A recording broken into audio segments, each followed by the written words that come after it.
And spray ain't that Turk shit y'all talking about. Yeah, yes. Come on, man. Like, yo, for real though. Why would I want anything sprayed? Like, just explain that to me. Y'all want some spray shit? I go spray some shit. Nah, bro. If this is the new.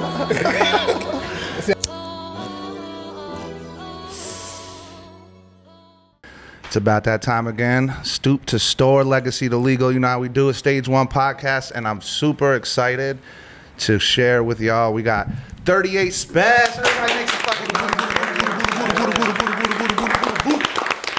This guy is an upstate legend, music entrepreneur out here changing the game for independent artists and like just working with everybody who's anybody in this game and doing huge numbers, and just so excited to have you here. So I'm gonna start things off kind of in a musical direction, if you don't mind, because I'm a producer, artist, rapper, whatever. So that part of what you do is like real intriguing to me, and how you have like harnessed that and like done such a great job at bridging that gap, because that's hard to do, from like to separate, compartmentalize that, like, am I a rapper or am I a producer? Can you talk a little bit about like how you do that? Well, you know, they both crafts that deserve their own attention. Fact. That you gotta master. And like once I got comfortable to the point where I felt like I mastered my rapping, then I started focusing on the production. You know what I'm saying? Yeah. But it wasn't more or less like I was doing it both at the same time.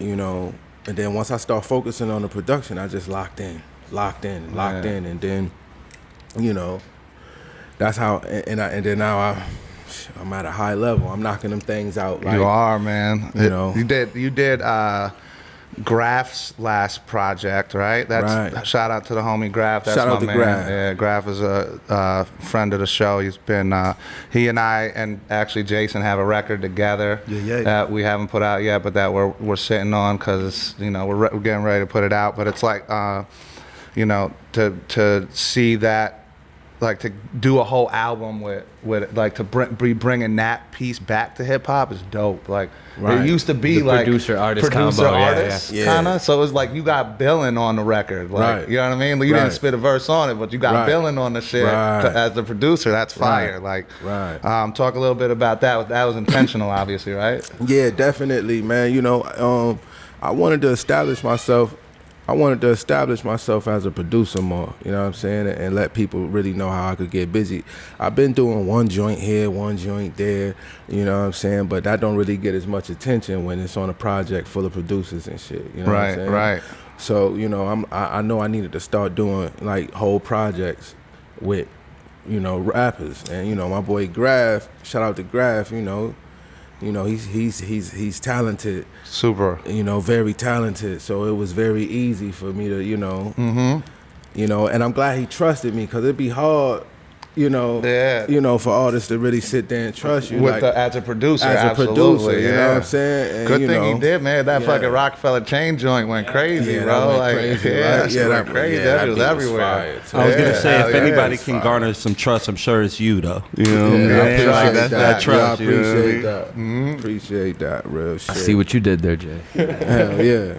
Yeah, I'm definitely impressed with what you're doing right now, and now you're like independent too, right? Like, you're fucking everything completely independent. Yeah, that's like proving that it can be done, and then proving that it can be done from a place like Rochester, which is very hard to do, being from upstate. You know, like, I told Benny, like, even though y'all are in Buffalo, it felt like one of us made it. When we look at you guys, when we look at you guys in Rochester, it feels like one of us made it. Like, facts. Like, for real, like, because nobody, like, outside of New York City in that little pocket, nobody's made it until y'all. Like, so it was like, it showed us it was possible. You know what I'm saying? And that's gonna break that mental block that a lot of these kids have that are coming up right now, because they've seen y'all do it. Now they know it's possible. Now they know it's done. That's the only thing we was missing from upstate. You know, we stressed that a lot. Like, a lot of these big cities have people to look up to. You know what I mean? Like somebody to be able to, you know, show that it could be done. You know, I never thought that like I'd be the person for like, you know what I'm saying? Like I never thought that far, but it's crazy that like, you know, like I actually show and prove for my city, for the, you know, young cats that know like, yeah, I could do it. You know what I'm saying? That's some dope shit. Yeah, I remember I first heard you on the Green Lantern shit way back in the day. Oh, like man, old Green Lantern freestyle. Yeah, like, like crazy. 11 or some shit. Yo, like, that's crazy because back then when I used to do them freestyles and shit, man, you know, I used to be at the end of the tape. Green put me at the end of the tape. Yeah. It'd be like a thing to really work your way up to be at the top of the tapes and shit. He's from the town though, right? Yeah, he's from Rochester and shit. You know, so when I be hearing cats telling me like, yo, they heard me on the Green Lantern tape and shit, I be like, wow, because you know, like shout out to Green and shit, but you never know, like, you know, who was listening or all the way through. Where them shits was going. Yeah, that type of shit. You know what I'm saying? So that's some dope shit. Let me just also shout out to Brass Knuckles for sponsoring this episode, and you know, they definitely also love what we're doing with this pod, and then when they heard that you were coming on, they wanted to be involved. So shout out to Brass Knuckles for Brass Knuckles for cutting the check. Definitely. Yeah. But man, like you're in town on like doing a show, like supporting Upstate and rocking with some Upstate cats up here too, which is dope. How do you like? Who's like you do your own booking and shit too, like everything independent, or do you outsource some work? So, sometimes I book my own events, and then you know I link with promoters when they reach out. You know what I'm saying? But so I do a mixture of both. You know what I'm saying? But it's still independent. It's still independent. They hit the email. You know, management holler at them. We set up dates. And That's you know, what's I up. might, you know, book a venue myself depending on what market I'm in. Yeah, because hustling is hustling, man. That's what I try to explain, man. It's you can't all lose that part, man. I'll tell you, I'm like, I own the dispensary, but I still like go shovel the walk at one of my investment properties because you gotta fucking work, man. Like, and then when your tenant sees you out there doing that shit and they appreciate you and they want to make sure their rent's on time, and like you just show and prove. Everybody who works here, y'all can all speak to it. I come in and fucking put it down when you guys need me. I'm here. I'm in the trenches. I wouldn't say I'm like the most comfortable bud tender because you know, it's hard work. I shout out to the bud tenders. These guys are fucking amazing. All of y'all. It's a hard job. It's a great job, but it's a hard job. You guys you guys deserve all the credit in the world. But you gotta hustle, bro. So shout out to you for booking your own shows. Still, I love that. Yeah, man, it's all a hustle. That's the whole thing. Independent to me, that just means hustle. You just gotta really learn the business and learn how to like, you know, maximize every opportunity and, you know, really make some money off of what you're doing. Yeah. You know what I mean? Yeah. So you ever like, I did a little bit of like label shit back in the early 2000s. I worked with Jive on a couple records. I did like a couple remixes, and I did a joint on P.D. Pablo's last album talking about being a producer on an album with a bunch of other producers, that shit. And then nobody gives a fuck, kind of, because I was on that album. That shit went gold. And I was like, yo, this shit is fucking crazy. And Kanye was on it. Timberland was on it. Fucking, like Lil Jon. Like, all those names were, like, surrounding my name on the producer credits. And I was like, this is it. You know, it was great. It was nice. But it didn't, like, catapult me to where I wanted to be at. But production is that's the type of game it is. But you know, that's exactly what kind of game it is. You know, that's why I just, you know, try to look at it as the independent route. You know, like you know, putting these projects together and shit, making more of an impact as opposed to me trying to chase placements or, you know, things exactly. of that nature. Yeah, using your records for yourself. Exactly. Yeah. You know why chase placements? Or like doing a whole project with Graph. Exactly. Yeah, locking in. That type of shit. Yeah. Now, what type of gear or software do you usually use to produce? I'm an MPC guy. MPC? Yeah, hell yeah. Which iteration? So right now I'm on that keyboard, that 64 shit. Yeah. 61 key shit. Yeah. Yeah, I just started fucking with that in the last like 3 or 4 months, but before that I was on an X. But I used to do a lot of traveling, so I would travel with the touch or the live or the studio. So you know, but the MPC architecture. I'm an MPC guy. That's it though. Like, I started on an MPC. I had an original 2000. It's sitting over there, isn't it? Sitting over there with the 16 outputs and the fucking SCSI drive and shit, bro. With the 16 outs in the back. Yeah, that's when it was like, in the back. We used to call that thing like fully loaded. Yeah, the fully loaded shit, bro. I worked at Guitar Center. Talk about hustling. When I was first started producing, I worked at Guitar Center, and some fucking dude brought that shit in to trade in, and I was like, yo, I'll give you more than the store will give you. Hold on. And I was like, come back tonight when I get off work. I got you. I'll give you a rack. Boom, boom, boom. Real shit. And I bought that shit. Because once I saw that at the 16 outputs, I was like, that was boy. The thing right there. Because it could track a whole beat at once. You didn't have to, if you knew how to do it right, you could track the whole beat out. You don't have to go back and re-loop it and re-loop it and re-loop it, do all the sequences and shit. Yeah. Yeah, boy.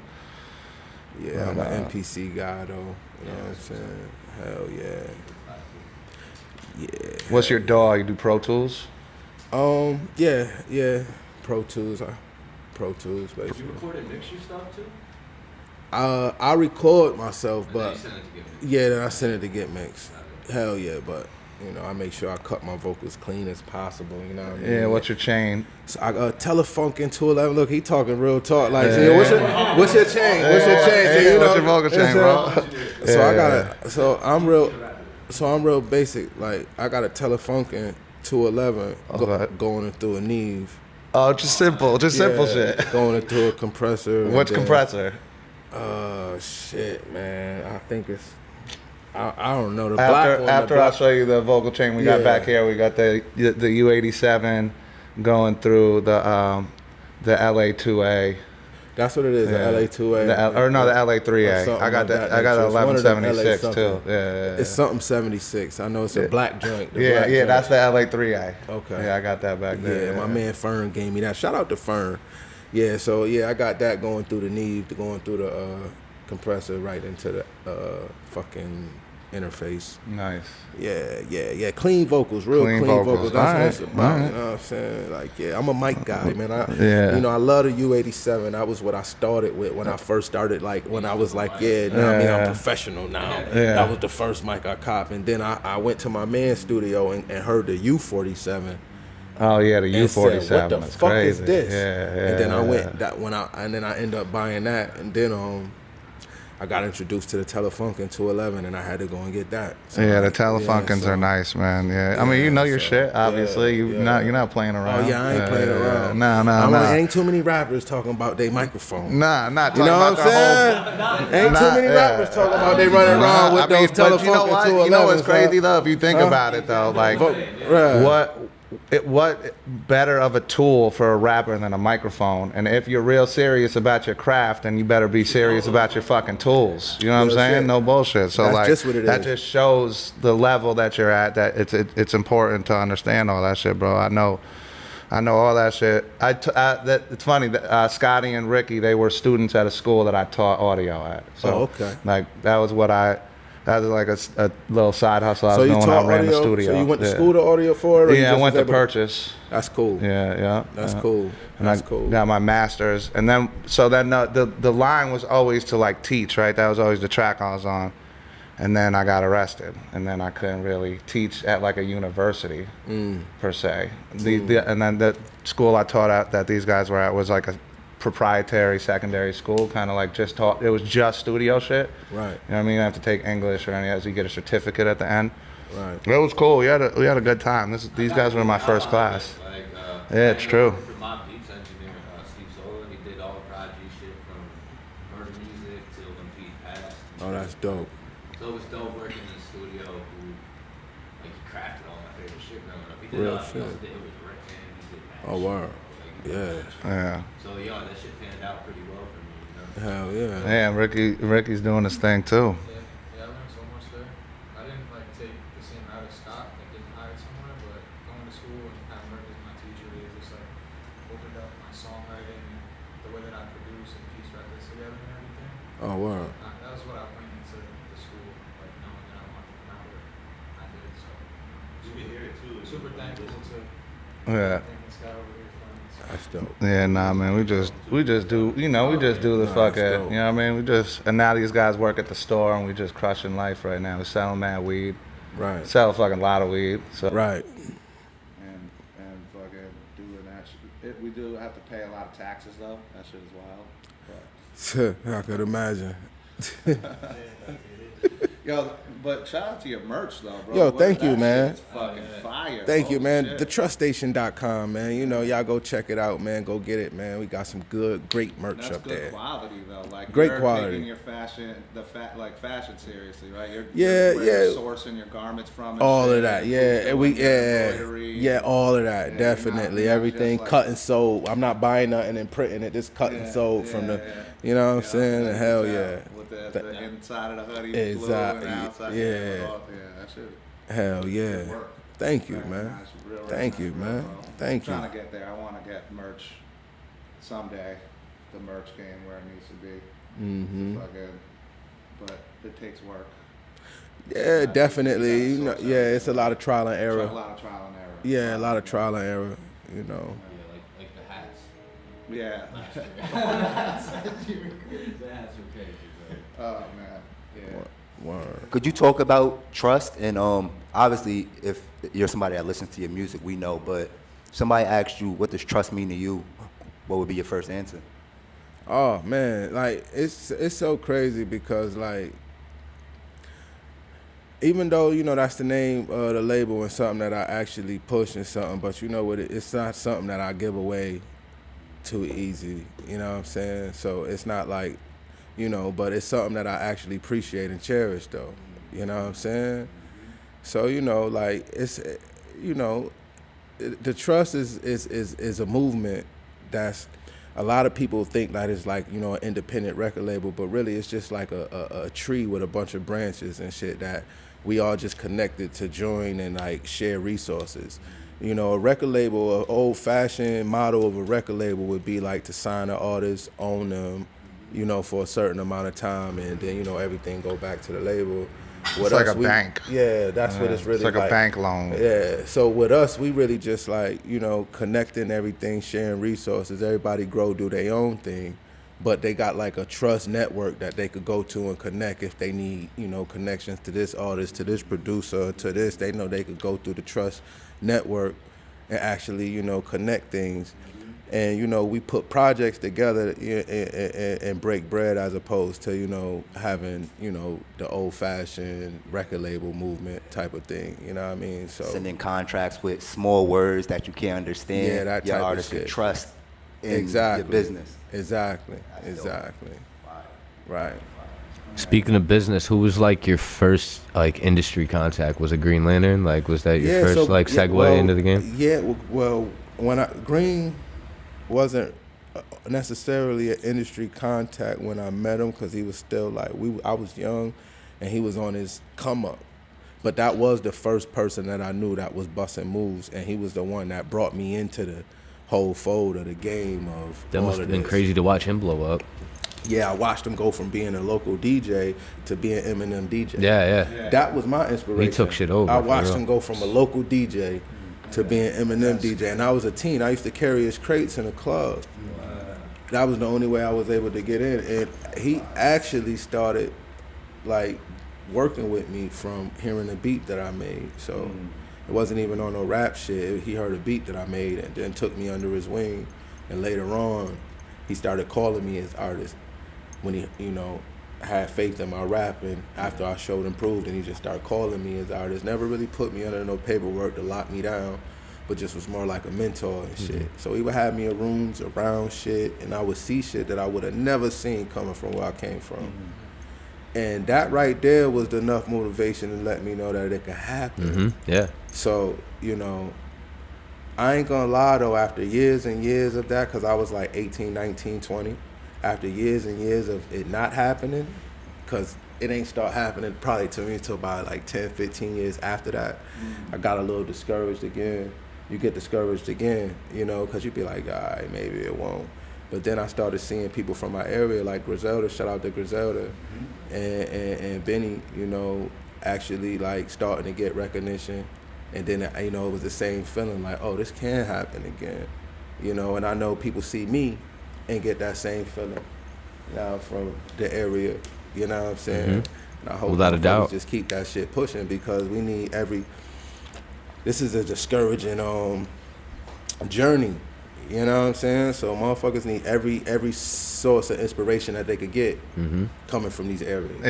Facts. It is like you gotta do it for the love of it. Like, you can't do it based on for the money. clout or for money or for fame even. Like, you can only do it for love, and then you can persist through those moments of bullshit, and then or like do what I did. I find a niche, you know. Like, I found this niche of, like, in Albany there was not a whole lot of engineer producers that could make people sound like they were up in the big leagues, right? But I had the education to be able to do that shit. So then, like, motherfuckers would come through and they were like hype off how I knew how to find a key for the auto tune. And then I'd download their beat off of YouTube and chop it up and like throw filters on it and just make it their own, so it didn't sound like what was on YouTube.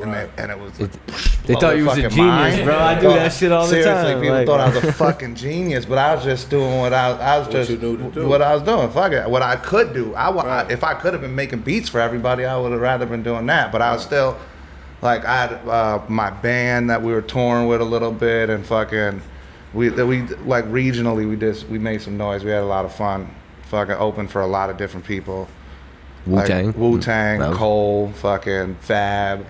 Fucking we got a song with Mr. Cheeks on our second album. Like, we had like a little run, you know what I'm saying? Fuck it. But so I know the roller coaster. You know what I'm saying? I sold a beat to Hove, dude, but then he didn't use it because he couldn't get the sample cleared. Damn. So talk about sample clearance. That's a segue.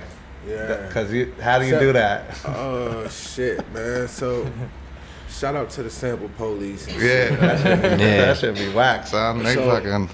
So, fuck them. Now, honestly, it's different tricks to it using AI. Yeah, that's what I was about to say. You know what I've been doing? I've been fucking making my own little joints on Suno. Yeah. And then sampling that shit.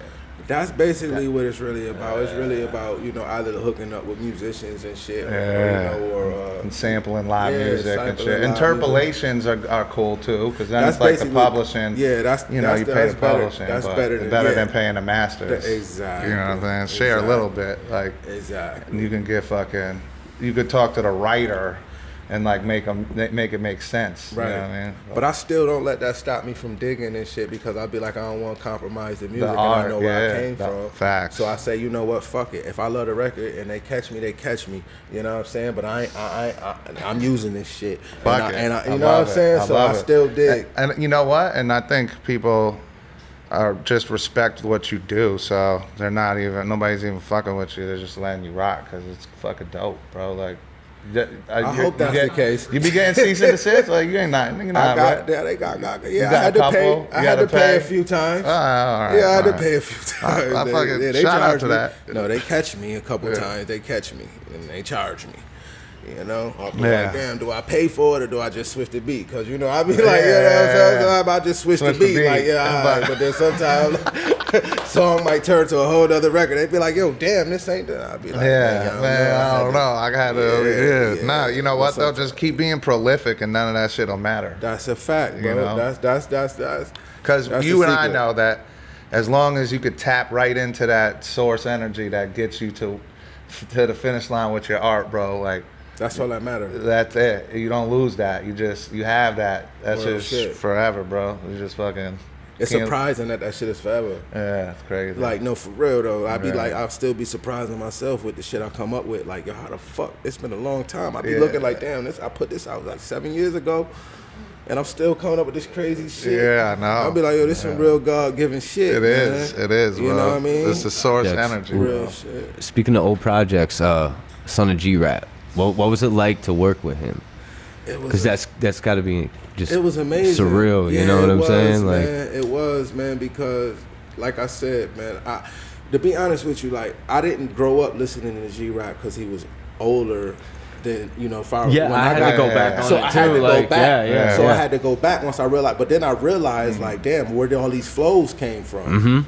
So it just made me look at it completely different, even going back. And I'm like, yo, I gotta work with, what I'm saying? And I realized, like, damn, it's multiple syllable rhyme scheme, or me continuing the same rhyme scheme for this whole verse, for the whole verse. shit, You know what I'm talking? You know what I'm talking about? See, that's that writer shit. See, writers, we understand things different than a consumer. So him and Rakim like ushered in the new era of everything I listened to, like the Wu-Tangs, the Nas's, the Mobb Deeps, all that shit. Like definitely, they brought it to a whole new place. Like definitely. You know what I'm saying? Like from that pioneer, like early '80s sound. You know what I'm saying? Which was cool, but it wasn't made for my ears. You know what I mean? Like I was born in '87, so like.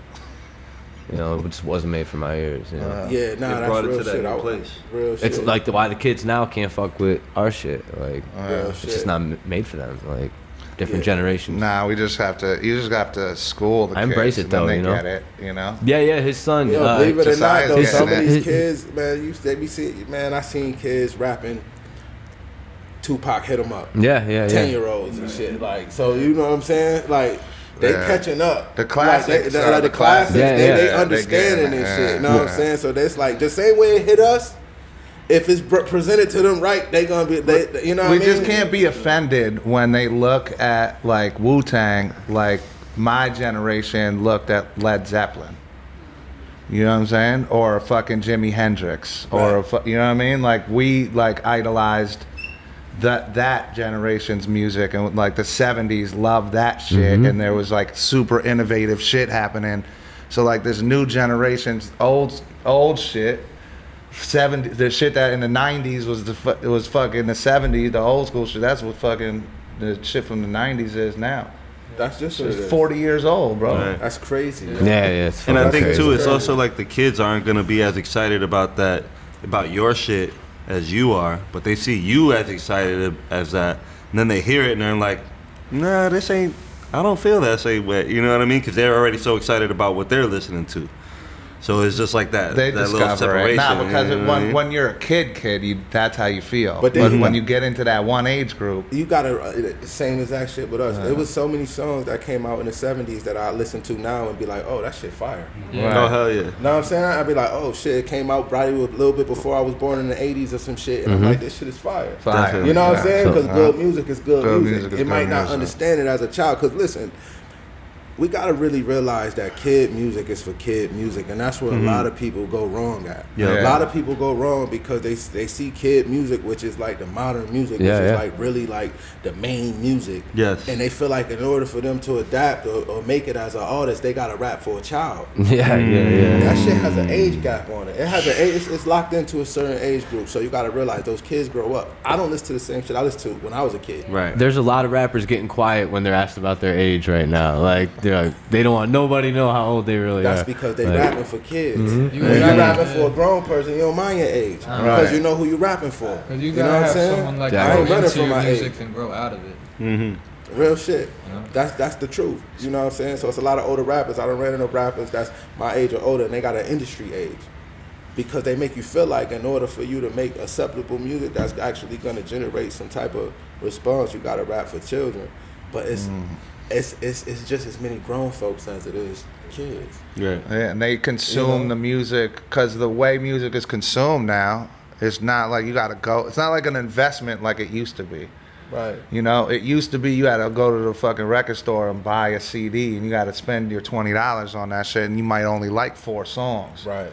You know what I mean? So if it's not a classic album, it's not. It was a whole different mentality. But now you have access to the entire internet's worth of music for $10 a month. The investment, you're already making the investment regardless of who puts what out. Right. So why don't you listen to whatever the fuck you want to listen to at this point? You're not like bound in anymore by that. So That's crazy that you say that because I think about like it kind of depreciate the value of music being that they're not buying it on CD and only getting 4 songs. Because when we did that, we appreciated those 4 songs off the CD. I'll be listening to a lot of CDs that I thought was good.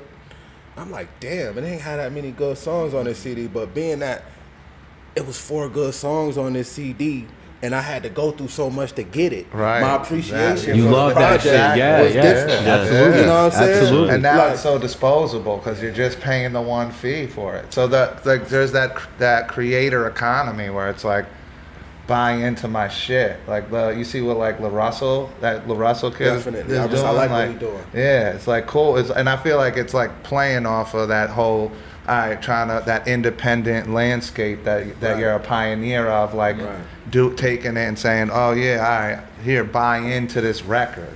Right. You want to buy equity into this record? Fuck it, like that's fucking dope. That's fire. Yeah, you know what I mean. fire. And then it's like as long as this record does well in the numbers, you get a piece of it, Right. Because you bought into the equity. You like this record, and if you like a record, you know what I mean? Right, and it's like $20 or $100 or whatever. Like it's cool. It's fucking, like it's innovative. So it's, it's fire. What was it that you told or showed Graf? Because Graf was doing an interview and he explained like, Spesh showed me some shit that, Graf been in the game for so long. He's like, he showed me some shit to show me that, like Spesh making more money than the top rappers. And he said you showed him something, how to monetize or whatever it was. But what was it exactly that you showed or told him about the industry that got him to this new run and this new resurgence he's having? Well, I basically just explained to him that, this shit ain't no different from the streets. You know what I'm saying? And when you got to talk to like motherfuckers from the streets with a certain kind of language and shit for them to really understand. Because when you go into these offices, they're not going to talk to you in a language that you understand. But see, if I come from the same environment and I understand this shit, and it took me a while to understand it. So now when I get around guys that I know come from the same environment, I know how to actually translate it. You know what I'm saying? So it's not really nothing, that information that ain't out there. It's just the actual translation. You know what I'm saying? So that's really all it is. It's like, I just had to really break it down to him to the point where he will understand it, to where it's like, yo, if you do this and you do this and you do this, the same way if you would have did that, these are results that you're going to get. And it's no different from that. You know what I'm saying? And yeah, that's really what it is, man. I'm going to be writing a book on translating it. Yeah. Because the game supposed to be sold, not told. Hell yeah. And real shit, because at the end of the day, it's possible to do this shit. But it's just about knowing how to do it and doing it the right way. You know what I mean? Definitely. That's so ill that you said that, and I just want to go off of that. I have a theory that I believe in, that hip-hop for our culture is the #1 teaching tool. Because if you think about it, we learned everything from hip-hop. How to dress, how to talk, how to dance, how to everything. If it's bad morals or good morals, how to smoke, everything. Do you believe that hip-hop is a powerful teaching tool, that if you, because you found the way to do it, if you throw those jewels in the raps in a balanced way, that's the way we can speak to our community the best? I think that's one of the best ways to speak to our community. That's like probably the first way to speak. Hip hop taught us everything, the good and the bad, as you say. You know what I'm saying? It actually taught us our morals and shit. You know what I mean? It was had more influence on us than inside the house. You know what I'm saying? So it's definitely, but I think it should be taught in schools more, because I think that it actually is a brain exercise that teaches the brain memory and how to hold and sink in memory. And due to me doing the brain exercise so much, it taught me to how to actually like use my memory to my advantage and have a strong memory that, my peers probably wouldn't have, because they wasn't exercising their muscle as much as possible. You know what I'm saying? And it also helps with the usage of words. You know what I'm saying? So I do think that it should be taught as well. I think, every kid should know how to do it, because if it's the #1 genre, right? Mm-hmm. If it's the #1 genre, then that means that it's possible for a lot of people to make it off of it. You know what I'm saying? Like, and the business side should definitely be taught as well. You know what I'm saying? Yeah, I mean, to speak on the wordsmith piece of it, like in terms of like just to teach vocabulary, because when you're a real writer, you're looking for new and interesting ways to say things. It's like being able to teach similes and metaphors in a way that the kids will be like, oh, that's so fucking cool, like double entendres, that's like just things like that's an amazing teaching tool to get kids engaged in learning English, right? Like just like the subject of English in class is like absolutely. That was one of the only classes I was good at. It was because of hip hop. Yeah, straight up. Because I know that writing, that's like a big piece of it, and like imagine being able to teach a generation how to use those types of writing tools, in a compelling way, even to just write short stories, not even to write raps. Right. You don't have to, but like being able to teach those type of mechanics in hip hop keeps it very appealing to this generation. So agreed. I've seen Graf doing that shit actually. He got like punch schools. He's doing some work in some schools too. Definitely, that's dope. Not everybody learns in one way. Not everybody can learn from a book. Not everybody can learn from YouTube. But if you find your way to learn, I feel like you could be a genius in anything. Agreed. Do you agree with that? I completely agree with that. It's cool too. When I was in high school, I to speak to what y'all were saying, I made a song called the Mole Day Rap, and it was a project. Like we had to make a project in chemistry class, and I didn't make a project. Like I didn't do anything, and it was like last minute. So I was like, what could I do? And I just put together some bars. I literally wrote it like the night before. And then I went and I rapped it in front of the class, and everybody loved it. I went and laid it down at my boy's studio, and then they started using it like years after. They took that verse and they would like play it in class because I was like breaking down all the all the elements and shit. Yeah. But see, you were like last minute. My ADHD brain kicks in. I gotta do this project and shit right now, and I'm about to learn all about these fucking elements real quick and talk about what they do and how they fucking move and shit. Right. That was the thing. Well, I knew them, but it goes to what you're saying about find your way of learning how to learn, because everybody else did their own way what worked for them to come with something for the project. And how many years ago did you write that? What happened? How many years ago did you write that? That was in the 9th grade.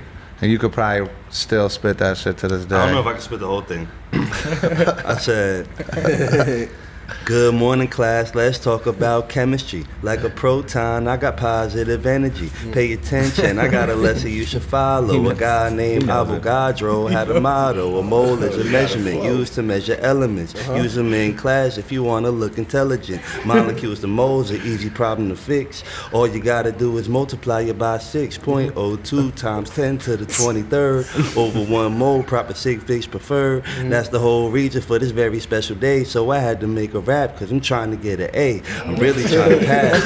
If I fail the class when I get home, my mama gonna beat my ass. That's why I study, because I'm trying to be studious, just so I can cram more knowledge in my nucleus. Cobalt to chlorine, phosphorus to fluorine, neon to nickel, boron to bromine, hydrogen to helium, silver to gold. Something, the only thing you need is the mold. Bro, fucking 9th grade. Talk about memory though, right? This motherfucker. He does one of the best memories. The Rolodex. Rolodex of rhymes, bro. It's insane. But that's like, I literally put that there, and then they used that to teach after. So it was like I learned my way to learn. And that shit ain't sound corny either. Going for Kids hear that and be like, yo, that shit is corny. I don't give a fuck if I'm 14 or not. That's how it is. You know what I mean? Just like how you said, sometimes it's just God given. Like it comes to you how it's supposed to come to you, so that way the people, your peers, will be able to accept it. You know what I mean? Facts. Bars. Buddha bars. Buddha. Was that the Buddha bars segment officially, or did you prepare something? I mean, I have something. Yeah, why don't you do that while we're at it? Why don't you do the Buddha bars piece and we do segments every week. Yeah. I said, so this is from Loud Lyrics. Is the intro from Loud Lyrics. This is one of my ones that kind of just made me feel connected to myself as an artist. I said, I'm just chasing the fame, waiting and changing the thing, taking the break and making it work. It's gonna make me insane, writing my life on the page, pouring my heart on the stage, giving you all that I have, burning whatever remains. How can I maintain when this life is just so mundane? Every day the same, heart of a lion trying to live untamed. Gotta give it up out this rage, I'm just trying to get out this cage. People telling me it's part of life, I'm just trying to grow out this phase. I cannot do this every day, I swear I'm going postal. That's why I'm trying to send a message every time that I lay my vocals vocals on the beat. I ain't trying to live on the street, trying to clear my parents' debt so they could be comfy when they sleep. No, they do a lot for me, so I gotta give it back every time I make a rap. I think, wondering if my mother and father knew this is how their son would be. Probably not. Just like they know they would break up after I turned 3, but I couldn't never put the blame on them. Probably because they never put the blame on me. Hold up, now I'm getting too deep. Damn, I'm always getting too deep. They don't want to hear a nigga talk about life. They just want to hear a nigga talk about green, cream, clothes, hoes, sneaks, fiends, coke, dope, lean, all these material things you can't take with you after you leave. So what I lack in money, I make up in memories. Bet you forget my outfit, guarantee you gon' remember me. So if my first impression ain't impressing, blame my adolescence. This the introduction to my legacy. All right. Sound good, man. Appreciate you, man. Yeah, so Jay is an artist that I've been working with for many, many years. We've got projects. He just put his project out recently. Yes, composition produced by me and a couple other cats. Did a couple joints on there too. So fucking very fire record. I'm very glad that it's out. Been sitting on it for a minute. So Dope. That's one of the segments. Buddha Bar's another segment we do is called Scotty's Kicks. Scotty has one of the largest sneaker. Definitely the biggest sneaker collection in the store by far. But he is like, arguably one of the largest collections of Jordan 8s alone. Plus just a whole massive amount of everything I got else. all types of shit. Bro. Yeah, he's Jordan 8s. I got like a crazy collection. I got almost every one ever made. But yeah, this week doing the Defining Moment 6s in honor of the Brass Knuckles. Yeah, to go with the Brass Knuckles colorway. Also, this is a defining moment for the podcast too. Facts. Having Spesh on, he's one of my favorite artists. I want to give him his flowers. Mother and Guns, my favorite album of last year, without a doubt. Thank you, my brother. You made the track Ventin', which is one of the, most important songs to me in a long time. Like, appreciate that, bro. It's one of them songs I listen to when I, need to feel better. Oh, wow. That shit hits me right. Even though it's like, even though it's sad content, but it still gives you that victorious feeling. You to feel make it out. Through. You feel it. Real Real shit. Sometimes commiserating is the answer. You know what I mean? It just. So yeah, I just wanted to give you your flowers on that. Man, I appreciate that, man. Go listen if you haven't. It's honestly the best album of last year, in my opinion. Man, damn, I appreciate that because I felt the same way. Yeah, it's a perfect album, bro. It's like a piece of art, like track to track. Like I don't want to skip a track. Like it's just like it's the whole. Talk piece. about like, putting something in that's meaningful, that stands out in this kind of skippable climate. You have to go even harder and do some shit that like it's compelling from beginning to end. You put that type of thought into it, right? You're not like thinking track by track. You're thinking project whole. Yeah. And you can tell you did that with that. Like it was like this was thought out as a piece. Like this is a piece. Like this isn't a collection of songs. This is a piece right here. Yeah. And it really showed. And I know you're doing the live shit on Mother's Day. Mother's Day. Yeah, that's dope live too. Band is going down. SOBs, man. Mother's Day, May 11th. Y'all make sure y'all pull up, man. You got the live band coming out. Oh shit, bro. That's big, man. That's fire. That's real. It's always better with a live band. I saw Prodigy do HNIC with a live band at the Blue Note Jazz Club. Amazing. It was a month before he passed. Let me ask you a question. If we had we've been talking about kicking around this idea. If we had a live band up on that stage, like to open us up, close us out, do a little segment in the middle. If they learned one of your songs, would you perform with them? Hell yeah! All right. That's just like a future shit, just to see if that's appealing to. Because I feel like we can get some dope ass content off of some shit like that that everybody could share and then be. I'll engineer it. I'll make sure that shit sound crazy type shit, But yeah, all right. Just throwing that out there. Legendary band. Oh my goodness! Oh really? Yeah, without a doubt. Without a doubt. Yeah, I spit and sing and all that shit, but I'll send you some shit. Okay, yeah. I'll send you shit. I got fucking beats and you got beats too. I got. But I always look for beats. Yeah, I got shit. Yeah, I got shit. Yeah, I need beats. Facts. So for the producers out there, send me some beats. No doubt. You see, look at this guy. This guy's a fucking a gem right here, man. What a fucking blessing we have having you here. Seriously, man. You're like Yeah, I appreciate you, man. You appreciate that shit. You know, for sure. Got like quick question. Yes, sir. So the first time I heard of you, I was coming out of my house on Clinton Ave when I used to, before to come up. Y'all got a Clinton Ave over here. How was y'all Clinton Ave? Is it standard? Is it Probably the dope same block? as yours. Okay, all right. But you show so much love. So the first time I heard of you was the Son of Coogee rap, and Fire. for some reason, like, you had the wherewithal to know that Albany was a market, because I came out the house and the whole city was flooded with Son of Coogee rap posters. Yeah. Like, I'm like, is he from Albany? Like, who is this dude? Like, and then I tapped in and I was like floored. But why did you know that Albany was important to come and flood the city with the marketing and all that? Well, I looked at every upstate city as, like, I wanted upstate to know who I was. I knew we all had the same struggle. I knew that, it was hard. So I'm like, yo, New York, I always looked at, like, okay, New York got their boroughs. And I was like, you know what? My boroughs is Syracuse, Buffalo, Albany, and things of that nature. And I'm like, I need to lock down my side of New York. So, you know what I mean? It was like, you know, and that was my main thing. I wanted to make sure that upstate. So I did that, and I flooded the prison system. I flooded the prison system with tapes when they was allowed to get tapes. I used to just press up thousands of tapes and just have people look up people and just how much time you got, send them tapes. Everybody from Rochester, whoever's in jail, I'm sending them tapes. People would just get called down to the package room, not for no reason. They go to the package room and just get tapes. Like, oh shit, I don't even know these niggas. They don't even know me. You heard? But I know that in prison, because I know in prison you listen to every song. When I was locked down, I would listen to every fucking song multiple times, every song. And I'm like, I want these motherfuckers to listen to me. So a lot of my buzz from New York State started in prison.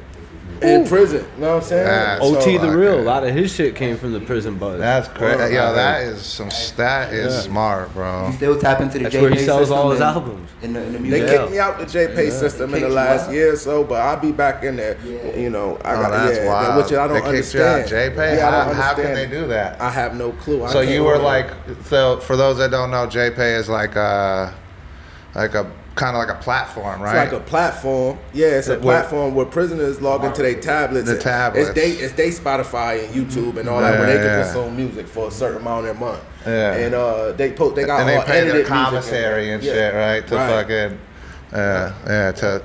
to consume the JPay or whatever. So, but I'll be back on the JPay. You know what I'm saying? I know it's people in there that need it. I done had people tell me their bids was different when they went in there. My music wasn't on there this time around. So I can imagine that. That's impactful. Yeah, that is very impactful, man. Right. Like, how does it feel to have that type of impact on the culture, like in a positive way, and you know what I mean, like doing like creating art and being able to share culture that's like relevant to that and makes people feel something, especially people that are down bad that like need that shit. Like that shit feel great, man. That's the most important thing about it and shit. That's why I make two different kinds of music. I make bars and I make pain. My bars, get me in the door to show them like, this motherfucker could rap. But once I open the door and give them a mother and gun and things of that nature, where I'm bringing them into, and then that shit they can relate to. Lifelong fans. That's exactly. That's the shit that I make music for. Because I overcame a lot of shit. Yeah. You know what I'm saying? So I'm happy I'm able to let people know you could get through it. When you're on your bar shit, you're like a comedian too, bro. That's my thing. Yeah, I appreciate that. You are one of the funniest motherfuckers. Yo, bro, when you said I'm just be walking around downstairs. just quoting you, motherfuckers be dying, bro. When you said I made my fat hoes pay me double because they got 2 chains, my guy, my dude. Cheers, bro. Cheers. Facts. Hell yeah. Very comedic, you know what I mean? Like, hell yeah. And that's intentional, right? The ugly like, kid every bar. trip. Oh my god. Yeah. Oh man, that was crazy. That was so crazy, bro. Her decision making ain't that great if she got an ugly kid. Come on. This motherfucker retarded. Fucking had me dying. Corduroy. Corduroy. Oh, Corduroy. That's my favorite. How am I? Oh my goodness, Corduroy's crazy. I quoted that Corduroy's crazy. That is crazy. I quoted that for Yo, weeks. that's kind of crazy. I ain't gonna lie. Corduroy's crazy. Yeah, that was one of my favorites. Yeah, that was like a punch out of this world. Like, get the fuck out of here. Yeah. I know when you be coming up with them, you just start dying. Yeah, I ain't You gonna be lie. sitting there like, I'd be like, oh, yeah, that shit be crazy. I ain't gonna lie. I'd be like, get the fuck out of here. Yeah, that's a fact. But it's dope to see how that shit really hit, though. Nah, like, motherfuckers Hitting understand. how you want That's it. it. That's literature, though. Like, Yeah, get the for fuck sure. outta It here. translates. That's fucking So use your English. words. That's genius shit, right? You know what I mean? Like, that's the shit That's that. timeless shit. Come on, man. You know? That shows your focus on translation, because everything hits, everything translates. You can tell that that's one of your focuses. Facts. Yeah. Is that because I was wondering too? Like, you have such a signature sound, like your Right. flow. I've never heard anybody rap like you. There's nobody that I could even really put that to. I appreciate that. Is that where that comes from? That Yeah, it's more or less like it's some unorthodox shit, you know what I'm saying? And I try to make sure that, see, I understand the element of surprise. That's why, like, when I go to do this show tonight, I don't want nobody to see me until I get on the stage. I realize the hit of if y'all see me, and then I get on the stage, it's like, oh, okay. No. I want the first time y'all see me to be on the stage. Right. So it's Agreed. an element of surprise. Yes. So I treat my punchlines the same way. I don't want y'all to know them shit's coming. Yeah. Why I want you to know I'm about to hit you? I don't hit want you to know. crazy. I never. So when I listen to rappers and I could get to the punch before you, Right. Because you That's know for what's sure. coming. then I mean I'm gonna duck it. It's not gonna hit me too hard. Like if I see a punch coming, Yeah, a lot of them are easy to catch. it's not gonna. It's like It's like the you difference ain't put too between much thought in that. It's like the difference between Totally. a good or a bad comedian. Exactly. You know what I mean? It's the setup and it's the lineup. setup. It's the Right, setup. For sure. So that's my main thing is I try to make sure that it's always an element of surprise. It ain't, and I know it ain't what you say, it's how you say it and everything that you say. And I never want you to know when I'm about to punch you. So I'm sneaky. Yes. And, you know, I keep the punch tucked until it's right about to hit you. Then when it hits you, you don't even realize, oh shit, he hit me. Yeah. You're already on the floor. You're already on the floor. You know what I'm saying? So I keep that bitch right until here it go. I know he about to hit me, but how the fuck he about to hit me? Like I don't see it coming. And you'll never see it coming. You will sit there and watch, you'll never see it coming. No matter you how mastered much. that. That's my thing. You'll never see that shit coming. It's gonna punch you right in the face. Every time. Every trip. That's what's up. Hell yeah. I was just gonna shout out Stab and Shot too. Appreciate that, man. I got caught up on Mother but that shit's great too. Thank you, my brother. Go play it. Deluxe version just dropped yesterday. With the documentary. Yo, thank you, bro. Thank you. You know what I'm saying? Documentary show the whole history of, you know, me and Ben relationship. That's out right now. That just dropped yesterday. So y'all go check that, man. You know what I mean? Facts. Stab and Shot too. And I was gonna go off of his question, because he kind of asked it, but could you explain the power of voice?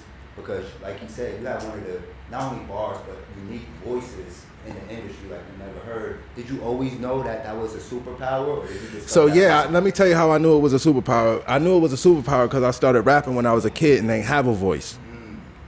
So when you're a kid and your voice ain't fully developed, that's what that's your weak spot.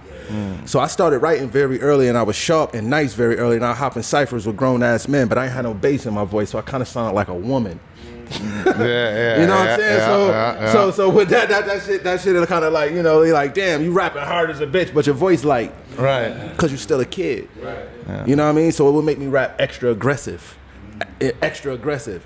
And that's where a lot of that extra energy came from, because it wasn't a point of time I had bass in my voice. So when the bass came, it made me hard. I was so used to being aggressive, I kept that extra certain aggressive. But I learned, like, okay, it ain't what you say, it's how you say it. You know what I'm saying? So it was like, you know, I understood the power of having a voice, you know what I'm saying? And then, you know, I knew I talked different. I knew I was from a part of New York wasn't nobody from, and that was an advantage to me. I didn't sound like the average New Yorker because, you know, people where I'm from, they migrated from all over the place, primarily southern places and stuff like that. So we got accents. You know, they say we talk different. Yeah. So I knew that was an advantage to me and shit. All I had to do was just rap how they talked in my household. and I was gonna stand out. Yeah, you know what facts. I'm saying? Yeah, and that's the thing. Like, making sure that's the mentality, though, right? Like knowing that that's what you want to do is stand out and not just blend in and like try to be what's popular. Like, that was my main thing too. Like, whenever I wrote a verse, right, if I don't give a fuck, I'd be like, did somebody say that? Did somebody say something close to it? Right. Oh no, that gotta go. Oh shit, that sound like such and such. That gotta go. Oh nah, did somebody say that? Did he use that word? I don't even like using words motherfuckers used. I'm like, nah, he used that word. Nah, no. Yeah, I don't. I know exactly what you're talking about. And then when you appreciate it, you be mad when another motherfucker found it first. Like, damn, why I ain't thinking that? Why when you had that high appreciation, it felt like a motherfucker found some gold before you did. It was right there in front of my eyes and shit, and I ain't even. Yeah. That's how I treat that shit. You know what I'm saying? And I treat that shit. I'm very, very meticulous and very, very like. You know what I'm saying? I don't want to say nothing that nobody said. So if a motherfucker said something, I said, best believe I didn't hear him. Facts. Best believe that shit won't, I'm not even allowed to do that. My brain, I won't sleep at night. Like that. If a motherfucker says something, best believe I said it first. Right. You heard me? Yeah, facts. I don't know how to write like that. I know how to just write around what everyone else said. I know how to take everything else that hasn't been said and say that and create something with it. Yeah. I don't know how to say nothing that somebody else said. What about a quote? Would you ever quote a bar? Like reference? Like somebody else shit? Like take a bar, flip it and put it into like what you're like Hove does with Big, like if I'm remixing a song. homage. If I'm remixing a song, probably. Okay. Yeah. Probably. There's like an occasion for it. But I'm not starting nobody's verse off the way they start. Oh yeah, shit. I'm not doing it. I'm not sitting there doing it. I'm not doing it. I'm not staying on the floor. It's not happening. That's not. Nah, I never done it, so nah. I'm not gonna say. It's cool when it's done, and I admire it. But my thought for you, it's not happening with me. Is a thing like, okay, he said this, so hell nah. Word. See, back in the days, we called that shit biting. Facts. And I come from an era where they used to be like, yo, he biting. Yeah. And niggas ain't like that shit. They be like, yo, I see niggas fight about that shit. Like, yo, he biting my shit. Like, oh, that nigga biting my shit. Niggas be like, yo, them niggas will bite your shit. Word. Niggas used to bite my shit. Niggas used to go to prison and rap my bars. My friends would tell me, y'all hop in ciphers with your shit, man. I ain't even gonna lie, man. I would spit every one of your verses. I was the man upstate with your shit. I was the man upstate with your shit. Yo, fact though, he's like, no, bro, shit, I'm going to spit his shit. And I'm the fact though, so that's the thing. Everybody want to know how to rap. So with that being said, how do you feel about ghostwriting? I think it's a place and a time for it. I feel like it's cool if we all making a record. I'm not gonna say we because I'm not involving myself in that room. Yeah. Sure. But if I'm helping like on the writing side, and we all got a common goal to make a record, and it's a collective thing, then that's cool because we're all making a record, and you all got for someone else, multiple or writers like type shit, and we just want to make a great record, and I think that's good when y'all just want to make a great record. But see me, I just want to make my type of shit. Right. Can't nobody ghostwrite for me. No. For sure. I'm too personal. I like my artists to be personal. I don't want my artists to be speaking somebody else's thoughts. Not my artist. Not my favorite. I don't care a fuck how much you said. I want you to know that you thought of the shit. Facts. And this I is you. Like this is your authentic. Not taken away from a performer. I understand, some people might know how to write. I came across great writers who went to make songs, and when they made songs, it didn't sound that good. But they writing skills was high level, so it's a place for it. Maybe they deserve. Maybe them bars ain't for them. Right. But that wouldn't make them one of my rappers. My rappers shouldn't have no assistance. Facts. Not when it comes to getting your point across Getting your point across, how you feel. How can somebody assist how you feel? Right. I think like it's inauthentic at that point. That's the whole point of it. So it's about authenticity for what your rap. For my rap. So you know what I'm saying? Because that's where you come from. Right. I want to believe the people I'm listening to. Right. I don't know. I guess I come from that, and I want to know the people I'm listening to. Facts. That's why when I was young, you had punchline rappers who I really didn't know, but they could rap. But I don't know if they come from single family households or their moms was on crack or not. Right. But they could rap. They say some slick shit. Yeah. But I don't know if they, got brothers or sisters. Right. I really don't know them. Me personally, I want to know who I listen to. I want to feel like, yo, I know this guy. Right. Like you actually like I know some shit about this guy that I listen to. There's not a song about their life in there. It's nothing about who am I listening. I think I had a right to know who I'm listening to. For sure, definitely. With that being said, I want to say thank you because I seen Ransom give you credit for getting him out of retirement. Oh, that's fine. So I want to say thank you for that because that's one of them dudes. You know what I'm saying? I appreciate the thank you. That's fire. That's my bro, man. He was one of the best rappers that I ever, heard and shit. For sure. I remember him on the Come Up DVDs way back. He was killing, and he changed his voice kind of now. He's not as aggressive. So when he came back, I'm like, is that the same Ransom? I'm like, oh, that's the same Ransom. Yeah, it's the comfortability now. See, when we all it's was way aggressive. better now. It's way better. It was all aggressive back then. Now we just so much more comfortable. Yep. It's comfortable now. You know what I'm saying? We talking now. Yeah, we talking. We just conversational. Yeah, hell yeah. It's effortless now. Not effortless, but like, you know what I'm saying? It's to that point. It's like just muscle memory, second nature shit. Like, for sure. I'm telling you, I talk about it all the time. It's tapping into that. There's like a flow that's happening. There's a fucking signal. It's a frequency. It's there. Like when you have the ability to just stop all the other noise and just tap into that frequency. It's some spiritual shit. It just happens. It's like, it just happens. Once you figure out how to do that, like Jay, you were there every fucking Friday, that's bro. I had to turn that shit on, and then I had to do that shit with every fucking client, right? And so I did that shit mad hours every day, and I learned really well how to do that shit. Like I turn that shit on, bro, and fucking because if you don't, then you're like letting the people who are paying you down. Like I can't do that. Then you're not gonna. How you run a business letting your customers down? You can't let your customers down. You gotta make everybody feel good about what's happening, and fucking you gotta dial in no matter what's going on in your life. You gotta fucking tap in. That's a fact. And when you do that, it's fun. It becomes like second nature. It really does. Like, writer's block happens, but you can fucking fight it. You can fight that shit. Yeah. You know what I'm saying? Hell yeah. How was it just working with Bleak and Freeway and these others? It's dope. Like, growing up and shit. Like, that whole Rockefeller movement was like golden and shit. You know what I'm saying? Like seeing that shit. And just to have the members of of the clique rapping over my production, that's some dope shit. I couldn't imagine that. You know what I'm saying? So that's definitely fire. You know what I mean? Definitely. Y'all really made a moment with that, and that's what I think hip hop is about, moments. Y'all made a moment that's gonna live forever with that. It was just really dope. So shout out to you for that. That's fire. Freeway's been going crazy. Yeah, shout out to Free, man. Free never stopped working. Yeah. So here's a question that we ask fucking every guest that comes on the show, whether they're from the cannabis industry or a hip hop rapper, fucking whatever. Fucking, are you spray pack or no spray pack? And spray ain't that terp shit y'all talking about. Yeah. Yes. You ready now? Come on, man. Yeah, for real though. Why would I want anything sprayed? Thank you. Just explain that to me. I Y'all want some spray shit? I go spray some shit. Nah, bro. This is the new.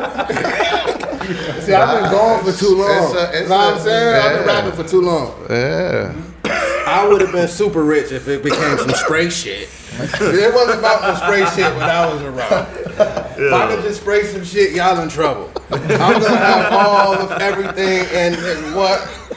Don't pass me no spray shit or give me no spray shit. That is disrespectful to a real smoker. That like real weed. That's for children. There we go again. Yeah. That's for kids. That's for little kids who like fruity fucking blunt wraps and shit. That's what we said. The weed tastes like a vape. They want That's what they want. I like my vape to taste like weed. Like, yeah. I don't even like the vape that much anymore. But if I do vape, that shit better be rosin or at least a really this motherfucker pure resin. that prefer the spray shit though. Y'all ask that question. It's more in like New York City and shit. That shit is super heavy in New York City. The sprinkles the wave never really prefer it, but when it's crazy, the comments, people go crazy in the comments. We had this shit go viral on TikTok, right? They had a few 100,000 views and the shit, and the comments were overwhelmingly people being like, I like my weed spray. What the fuck? I like spray. It's like, so the TikTok kids fucking want the spray pack. Like, we're like, what the fuck? So our narrative is like, because I've been going for a while, right? Yeah. I don't know nothing about the spray shit, but would it make sense to spray good weed? No. Don't make no damn sense. So, okay, that's my point. So right what's there, actually happening? But listen, it's happening in the legal market too. Decent weed though, some of them though. Like, but it makes no sense to smoke that, just spray that shit, right? No, it's just gonna make it smell like it's gonna fuck that shit up, right? Yeah, I mean they take. So that means if it's sprayed, it's definitely not that shit. But a lot of times it'll have like distillate in it, right? And the distillate will make it a higher THC, so people will feel like but the weed will be bullshit. So it's like a way to kind of make the bullshit weed better. Of course. So there's like a science to it, and then there's people doing it in different ways. There's fucking, but yeah, we're like, we don't smoke spray. Like, that's good. Fuck no. But it is a thing. I hate that shit. It's across there's different. There's a spectrum. Shout out to the spray smokers. Yeah, there's a spectrum. Yeah, shout out to the people that smoke spray. It's people that smoke K2 too. Yeah, at least they ain't smoking. That should be the slogan for spray packs. It ain't K2. At least it ain't K2. That's the spray pack slogan. What the fuck? That's the new slogan. At least it ain't K2. Hilarious, Like how you put a positive spin on that. Sprinkles. Right, hey, it ain't K2. You want to do this or that? Yeah. So, and the last segment we do typically is a this or that. So Dills gives you kind of like a speed round, like this or that. And I'll be like this or that. All right, run it. Yeah. Let's start it off. Sour haze.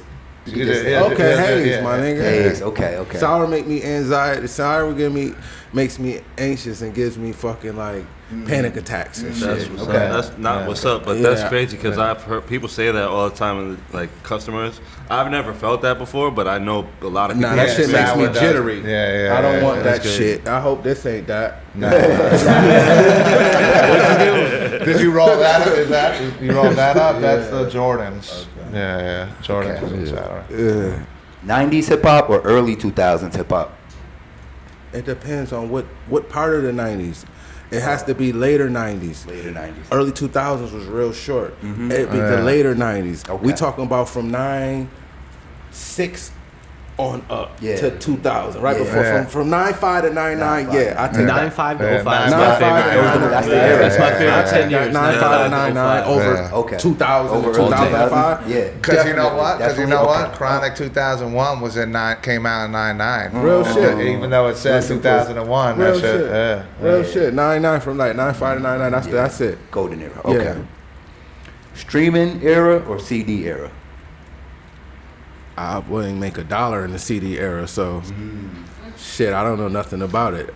Streaming era for me. Okay. Yeah. Okay. Shit. Yeah. CD era was the gatekeeper. You don't make no money unless you go connect with them people era. Yeah, you need distribution. Like you need the big major distribution. There was a lot of money era, and you fucking getting in the stores. Streaming era, even though I still got CDs and shit, you know. Shit's crazy. But them streams is what pays the bills. I want to ask you a last question about catalogs too, because that's shit. Okay. Sorry. Merch or shows? Merch. Merch. Yeah, hell yeah. I ain't got to leave the house. Yeah. I'd rather merch than shows.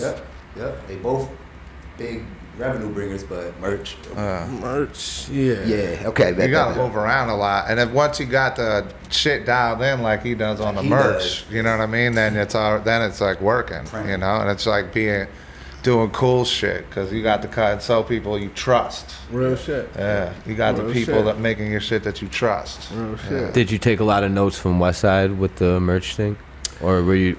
Well, far as just that I knew it was a lane where people was buying, but not really like on the design thing or what they was doing.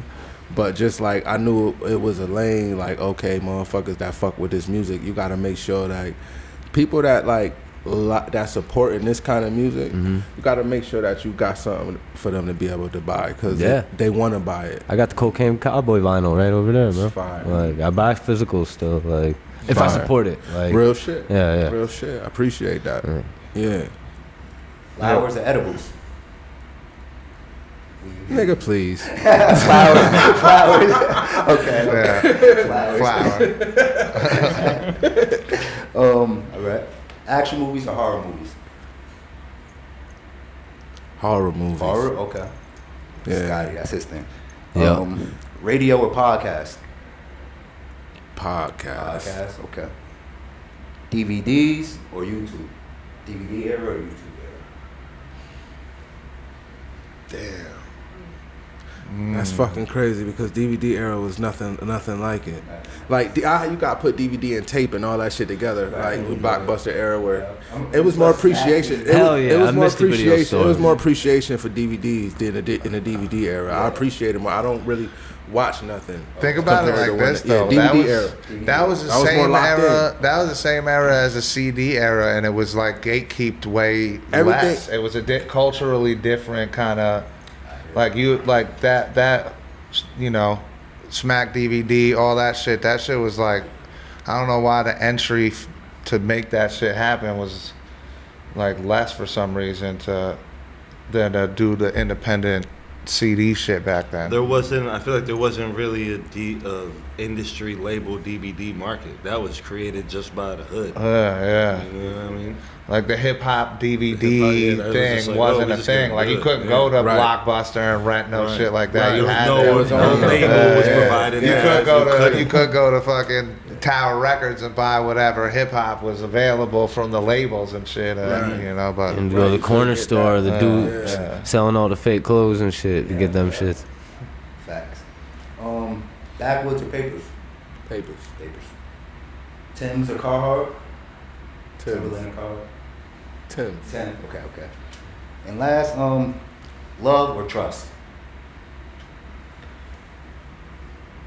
Definitely trust, my Definitely. brother. Yeah, I already do. I don't want to love shit that I don't trust. I already know. Yeah, I I already don't Trust- wanna love nothing trust without comes no trust first. either. Yeah, trust Yeah, comes yeah. first, God. Yeah. And a quick question I had about catalog. I feel like you understand the importance of having a catalog. You see, it's a lot of people that's getting really big bags for selling a long catalog nowadays, 70 million, 100 million, 200 million. And you've quickly, but I know you've been doing it for a long time, built an amazing catalog. What's the importance of catalog? And is it because this is a tangible thing you could pass down, or is it the revenue? Like, what is it for you? It's both, Both. right? It's passive income. And me personally don't think that a person should sell it. So, I that's just me personally. You know what I'm saying? But it's passive income and shit. And it's just beautiful, something that you could have that just pops up, regardless of what. You know what I'm saying? And it's a beautiful thing, and that's what catalog is. You know what I'm saying? And people need to understand that. And that's the importance of building a following and putting out music and building a catalog that you own. You know what I'm saying? So as a independent, who are you using for like distribution services, and how are they, like how good are they on passing a smell test on an audit and shit like that? 'Cause I know you about your shit. I fuck with, right now my last joint's been going through Orchard. They've been doing great. Shout out to Orchard. I put out things through Empire as well. Shout out to Empire, and I put out music through Monarch as well. You know what I'm saying? So I got my different distributors for different projects. Different projects reasons. yeah, that's dope though. But a Yeah. bunch of distributors that are like, The main not ones, that's not not like- DistroKid. You know what I Yeah, mean? not that type of shit. Like Yeah, we're yeah, talking like about you really do- having yeah. a fighting chance on a professional On a level. working You know what I'm with saying? the big dogs. Big dogs, yeah. yeah. You know what I'm That's dope. saying? Hell yeah. Oh yeah. But that's a difference maker right there though. Like, and that's what you're talking about networking wise. Like you have that expansive network to be able to do that for the artists that you're working with and Exactly. and like present as because they trust in your taste. Right? How important is taste? It's very important. Fucking man. everything, isn't It's it? everything. Yeah. Yeah, hell You just gotta yeah. be true to your shit. Real shit. That's what drives the success of guys like you and the Griselda crew, and it's all so tasteful. It's all, like, yeah. You can't go wrong with it. You know what I'm saying? Like, shit. People are gonna spend money on it. They're gonna support it. Facts.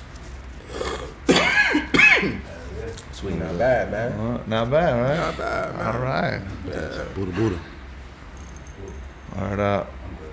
Cool. You good? Cool, man. Hey, man, we really appreciate you spending so much time with us. You're a trooper. You're here. You got a show. I know you're working hard. Well, you know, you already told us that you know about the hustle and shit, but we really seriously grateful for you taking time out of your day to spend here with us at Stage One. Definitely, man. Shout out to, stage1dispensary.com. Let me not forget to shout out the company that, that we started this shit. Yeah. Order. We got the weed that he said was good. So this shit is pretty good. I know I smoke a lot of weed. I travel a lot of places. If it was bad, I'd be like, this shit is horrible. Yeah. This is some sprayed shit. It's pretty good though. Yeah. We're very tasteful here. We know what we're doing. We definitely curate a good selection. Shout out to Will. All right. Word up. Yeah, always shout out to Will. Always shout out to Will. Making shit happen. Shout out to Swarley. Shout out to Swarley. Facts. Over there making sure that we keep on track with the show. And shout out to Rapdillz for always pulling through and being the man behind the whole fucking production. Lots of work being this man. Wouldn't be here without that. So once again, let's everybody round of applause for 38 back. Shout out. Have a great show later, man. Shout out to Brass Knuckles too. Huh? Brass Knuckles. Yeah, shout out Brass Knuckles, absolutely. Stage One podcast, Stupid Store, Legacy to Legal. We are fucking out of here. Peace, y'all.